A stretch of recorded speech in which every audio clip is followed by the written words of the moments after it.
ആദാബ്. മക്കളെ, നമ്മളിന്ന് നമ്മുടെ പാഠഭാഗത്തിലെ താലീമി സർഗർമിയ ആണ് നോക്കാൻ പോകുന്നത്. എന്താ താലീമി സർഗർമിയ? അതെ, നിങ്ങൾക്കെല്ലാവർക്കും അറിയാം, പഠന പ്രവർത്തനങ്ങളാണ് അല്ലേ? പഠന പ്രവർത്തനങ്ങൾ. അപ്പം നമ്മൾ ഒരു പാഠം പഠിച്ചു കഴിഞ്ഞാൽ അതിലെ പ്രവർത്തനങ്ങൾ നമ്മൾ ചെയ്തു നോക്കണം അല്ലേ? എന്തിനാണ്? ആ പാഠഭാഗം നമുക്ക് എത്രത്തോളം നമ്മുടെ മനസ്സുകളിൻ്റെ ഉള്ളിലേക്ക് ഇറങ്ങി ചെന്നിട്ടുണ്ട്, അതിൽ നിന്ന് നമ്മൾ എന്തൊക്കെ ശേഷികൾ നേടിയെടുത്തു അല്ലേ? നമ്മൾ ആ പാഠഭാഗത്തിലെ ശേഷികളൊക്കെ നേടിയെടുക്കണമെങ്കിൽ ഈ പഠന പ്രവർത്തനങ്ങൾ എന്തായാലും ചെയ്യണം അല്ലേ? ഇപ്പോൾ വളരെ ഇമ്പോർട്ടൻ്റ് ആയിട്ടുള്ള ഒരു മേഖലയാണ് നമ്മുടെ പഠന പ്രവർത്തനങ്ങൾ എന്നുള്ളത്. അപ്പോൾ നമ്മുടെ നസ്മ് നമ്മൾ പഠിച്ചില്ലേ? നസ്മ് പഠിച്ചു, നമ്മൾ പാടി പഠിച്ചു അല്ലേ? നമ്മൾ വീട്ടിലൊക്കെ പാടി കേൾപ്പിച്ചു കൊടുത്തോ? ഓവ് അല്ലേ? അപ്പോൾ നമുക്ക് ആ പാഠഭാഗം പഠിച്ചതിന് ശേഷം അച്ഛനോടും അമ്മയോടും ഒക്കെ ഒന്നുകൂടി സ്നേഹം വർദ്ധിച്ചില്ലേ? ഉണ്ടോ? തോന്നിയോ നിങ്ങൾക്കങ്ങനെ? തോന്നി അല്ലേ? അവർ കഷ്ടപ്പെട്ട ആ കഷ്ടപ്പാടും അല്ലേ, അവരെങ്ങനെയാണ് നമ്മളെ വളർത്തിയത് എന്നെല്ലാമുള്ള ആ കാര്യങ്ങളൊക്കെ അതിൽ പറയുന്നുണ്ട്. അതിലൂടെ നമ്മൾ നമ്മുടെ അച്ഛനെയോ അമ്മയെയോ ഒക്കെ ചിന്തിച്ചപ്പോൾ തീർച്ചയായും നമുക്കെല്ലാവർക്കും അച്ഛനോടും അമ്മയോടും ഒക്കെ ഒരു പടി സ്നേഹം കൂടിയിട്ടുണ്ടാവും അല്ലേ? ഇനി അപ്പോൾ വൈകിക്കേണ്ട, നമുക്ക് നമ്മുടെ താലീമി സർഗർമിയ സ്റ്റാർട്ട് ചെയ്യാണ് കേട്ടോ. നോക്കൂ, ആദ്യത്തെ പഠന പ്രവർത്തനം എന്താ? നസ്മ മമത കെ സായേ മേ തറന്നം സെ ഗായേ. എന്താ ചെയ്യേണ്ടത്? അതെ, പാഠഭാഗം നല്ല രീതിയിൽ ആലപിക്കുക. അപ്പോൾ നിങ്ങൾ രീതിയുള്ളവരാണ്, നിങ്ങൾ ഓരോരുത്തരും ആലപിക്കുമല്ലോ അല്ലേ? അതെ, ആലപിക്കും. അപ്പോൾ നമുക്ക് പെട്ടെന്ന് തന്നെ നമ്മുടെ പാഠഭാഗം ഒന്ന് ചൊല്ലി നോക്കിയാലോ? നമ്മുടെ ഈ നസ്മ നമുക്കൊന്ന് ചൊല്ലി നോക്കാം. കൂടെ ചൊല്ലണേ. മമത കെ സായേ മേ അല്ലേ?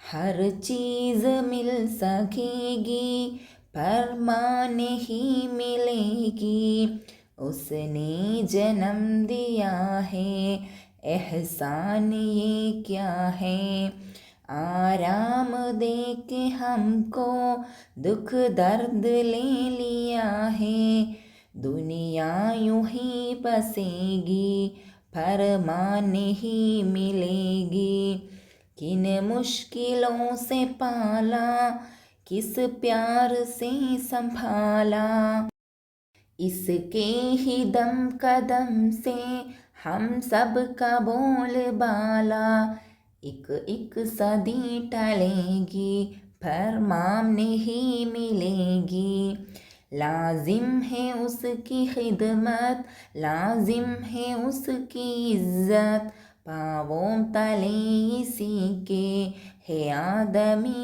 की जन्नत, महफिल हर एक सजेगी पर माँ नहीं मिलेगी. ഇനി ഈ ചോദ്യം നോക്കാം. ഈ ചോദ്യം എന്താ? മാനെ ഹമേ കൈസേ പാല. മാനെ ഹമേ കൈസേ പാല. എങ്ങനെയാണ് അമ്മ നമ്മളെ വളർത്തിയത്? എങ്ങനെയാണ് വളർത്തിയത്? അതെ, നമുക്കറിയാം, നമ്മൾ ഒരുപാട് പ്രയാസങ്ങളൊക്കെ കൊടുത്തിട്ടുണ്ടാവും ചെറുപ്പത്ത്. അറിഞ്ഞിട്ടല്ല, അറിയാതെ ആണെങ്കിലും ഒരുപാട് പ്രയാസങ്ങൾ നൽകിയിട്ടുണ്ട് അല്ലേ?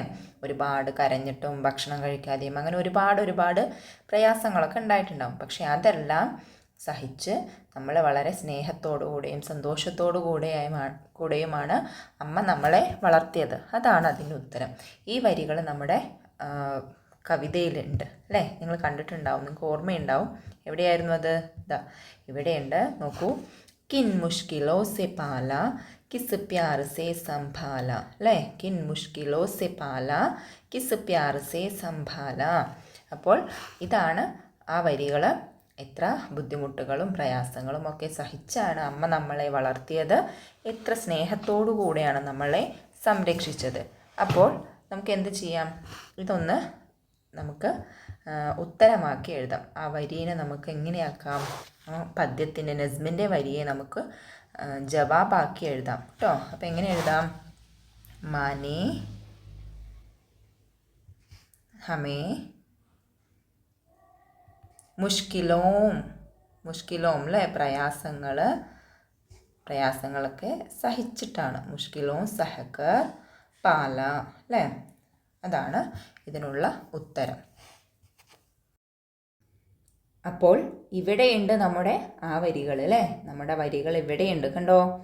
കിൻ മുഷ്കിലോ സെ പാല കിസ് പ്യാർ സെ സംഭാല.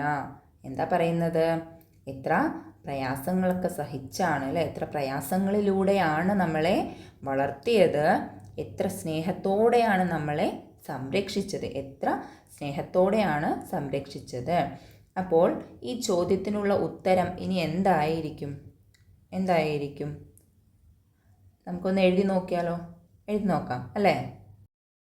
അപ്പോൾ ഈ ചോദ്യത്തിനുള്ള ഉത്തരം ഈ വരിയിലാണ് നമ്മൾ കണ്ടുപിടിച്ചു അല്ലേ.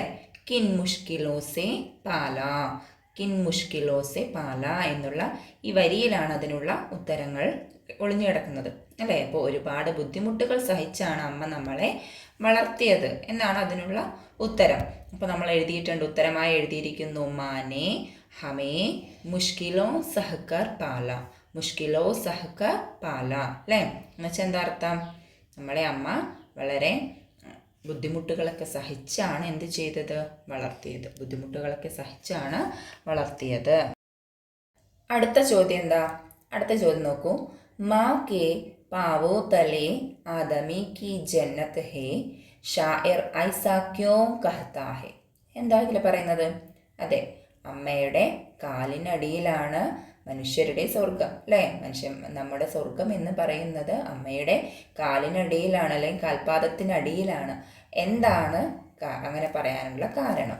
എന്തുകൊണ്ടാണ് കവി അങ്ങനെ പറയാനുള്ള കാരണം? നമ്മൾ അമ്മ ഇരിക്കുന്നതിൻ്റെ കാലിൻ്റെ അടിയിൽ പോയി നോക്കിക്കഴിഞ്ഞാൽ നമുക്ക് സ്വർഗം കാണാൻ കഴിയുമോ? അല്ലേ, നമ്മൾ കേട്ടിട്ടുണ്ടോ? ഉമ്മാൻ്റെ കാലടിപ്പാടിലാണ് സുവർഗം എന്നോർത്തോളേൻ എന്നൊക്കെ ഉള്ളൊരു പാട്ടൊക്കെ കേട്ടിട്ടുണ്ട് അല്ലേ. ആ കാലടീൻ്റെ അടുത്ത് പോയി കഴിഞ്ഞാൽ നമുക്ക് സ്വർഗം കാണാൻ കഴിയുമെന്നാണോ അതിൽ പറയുന്നത്? അതല്ല അല്ലേ. അതിലെ ഒരു ഇന്നർ മീനിങ് ഉണ്ട്. എന്താണത്? അത് നമുക്ക് ഈ കവിതയിൽ നിന്ന് കണ്ടുപിടിക്കാം. അപ്പോൾ ഈ ചോദ്യത്തിനുള്ള ഉത്തരം നമുക്ക് എങ്ങനെ എഴുതാം? നമ്മുടെ ഈ വരികളിലുണ്ട്. ആ വരികളൊന്ന് ആദ്യം കാണാം, അതിനുശേഷം നോക്കൂ.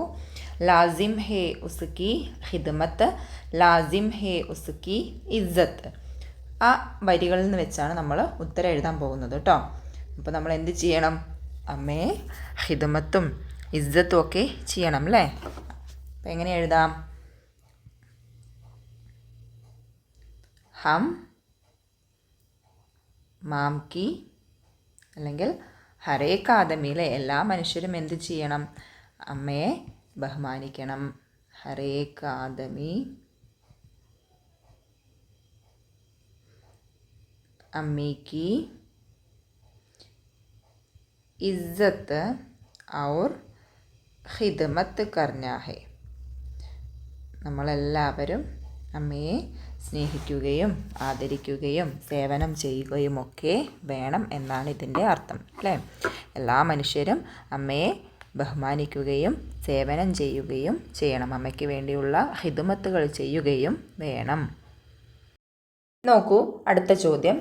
बच्चों नज़्म ममदा के साये में तरन्नम के साथ पढ़े, इनमें चंद हमावाज अल्फाज आए हैं चुनकर लिखे. എന്താ ചെയ്യേണ്ടത്? അതെ, നമ്മുടെ ഈ പാഠഭാഗം നല്ല രീതിയിൽ നമ്മൾ വായിക്കണം. അതിനുശേഷം എന്ത് ചെയ്യണം? അതിൽ വന്നിട്ടുള്ള റൈമിംഗ് വേർഡ്സ് അഥവാ ഹമാവാസ് അൽഫാസ് കണ്ടുപിടിക്കണം. അപ്പോൾ ഹമാവാസ് അൽഫാസ് നിങ്ങൾക്കറിയാമല്ലോ അല്ലേ. ഇവിടെ ഒരെണ്ണം എക്സാമ്പിൾ ഇവിടെ കൊടുത്തിട്ടുണ്ട് കണ്ടോ. ഇസ്സത്ത് ജന്നത്ത്, ഇസ്സത്ത് ജന്നത്ത്. അപ്പോൾ ആദ്യം എന്താണ് ഹമാവാസ് അൽഫാസ് എന്നറിയണം അല്ലേ. ഹമാവാസ് അൽഫാസ് എന്താണെന്ന് അറിഞ്ഞാലല്ലേ ഇതിനുള്ള ഉത്തരം എഴുതാൻ പറ്റുള്ളൂ. ചിലപ്പോൾ 5ൽ പഠിച്ച കുട്ടികൾക്കൊക്കെ അറിയുമായിരിക്കും, ചിലപ്പോൾ 6ലൊക്കെ പുതിയ കുട്ടികൾ ചേർന്നിട്ടുണ്ടാവും. അവർക്ക് ഹമാവാസ് അൽഫാസ് ഇത്തിരി ബുദ്ധിമുട്ടുള്ളതായിരിക്കും അല്ലേ, എന്താണെന്ന് അറിയില്ല. ഇത്രയേ ഉള്ളൂ. നമ്മൾ ഇംഗ്ലീഷിൽ റൈമിംഗ് വേർഡ്സ് എന്നൊക്കെ പറയില്ലേ, ആ റൈമിംഗ് വേർഡ്സ് തന്നെയാണ് ഉറുദുവിൽ ഹമാവാസ് അൽഫാസും. അപ്പോൾ അതെങ്ങനെ വളരെ സിമ്പിളായിട്ട് നമുക്ക് മനസ്സിലാക്കാം. ഇപ്പോൾ നോക്കൂ, ഇസ്സത്ത് അതുപോലെ ജന്നത്ത്, ഇസ്സത്തും ജന്നത്തും ഇതിനെന്താ പ്രത്യേകത? അതെ, തുടക്കം വ്യത്യാസമാണ്, അവസാനം അല്ലേ ഒരേ അക്ഷരത്തിലാണ് അവസാനിച്ചിരിക്കുന്നത്, അതായത് ഒരേ ശബ്ദം അല്ലേ, ഒരേ ശബ്ദത്തിലാണ് അവസാനിക്കുന്നത്. അപ്പോൾ ഇങ്ങനെയുള്ള വേർഡ്സ് ഒരേ ശബ്ദത്തിൽ അല്ലെങ്കിൽ ഒരേ അക്ഷരത്തിൽ അവസാനിക്കുന്ന വാക്കുകളെയാണ് നമ്മൾ റൈമിംഗ് വേർഡ്സ് എന്ന് പറയുന്നത്. അപ്പോൾ നമ്മൾ സിമ്പിളായിട്ട് എങ്ങനെയാണ് അതൊന്ന് മനസ്സിലാക്കുക, നമ്മുടെ ക്ലാസ്സിലെ എക്സാമ്പിൾ വെച്ചിട്ട് തന്നെ മനസ്സിലാക്കുക.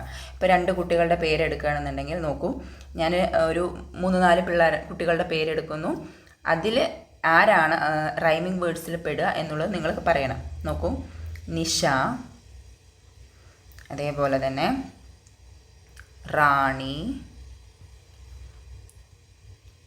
ജിഷ. ഇതിലേതാണ് റൈമിംഗ് വേർഡ്സ് ആയിട്ട് വരിക?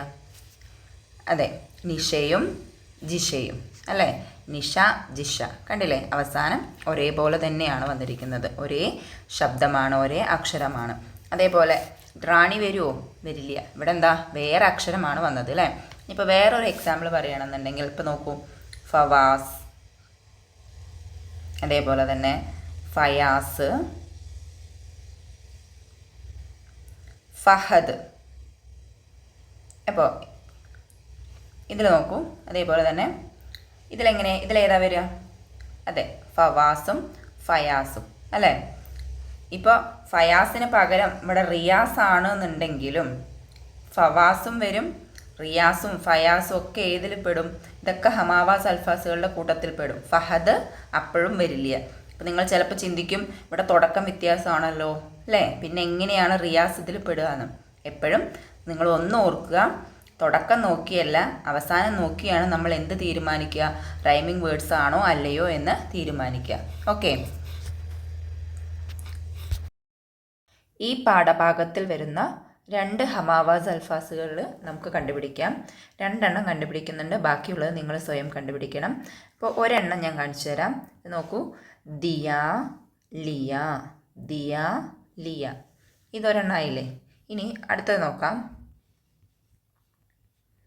അടുത്തത് നോക്കൂ, ഇതാ ഇവിടെയുണ്ട് ടലേഗി. ആ ടലേ, അതേപോലെ തലേ എന്നുള്ള വാക്ക്, ടലേ, തലേ, ഇതൊക്കെ പറ്റും കേട്ടോ.